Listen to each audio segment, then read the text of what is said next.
Hello everyone, welcome my mini blog. আজকে দেখো বিকালে কি কাণ্ডটা হয়েছে। আমি কাজের থেকে যখনই আসলাম তখন দেখলাম কি একটা সবজি ব্যাপারী সবজি নিয়ে আইছে। তো বাজারে তো সবজির খুব দাম। আমি এমনি জিজ্ঞাসা করলাম, ভাই ফুলকপি কি কত করে দিচ্ছ? তো দোকানিটা বললো কি ফুলকপি 20 টাকা কিলো। তো আমি মনে মনে ভাবলাম যে বাজারে তো 40 টাকা কিলো, তো এই হিসাবে ফুলকপিটা লাভই হবে। তো আমি 1 কেজি ফুলকপি নিয়ে নিই 20 টাকা দিয়া।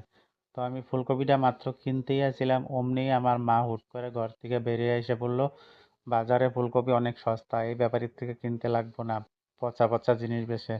দেখো তো বন্ধুরা, মা মানুষ কি বলে। এখানে বেটার দোকানে সবকিছুই দেখতাছি কি সুন্দর, একদম হারা ভরা, কি পরিষ্কার।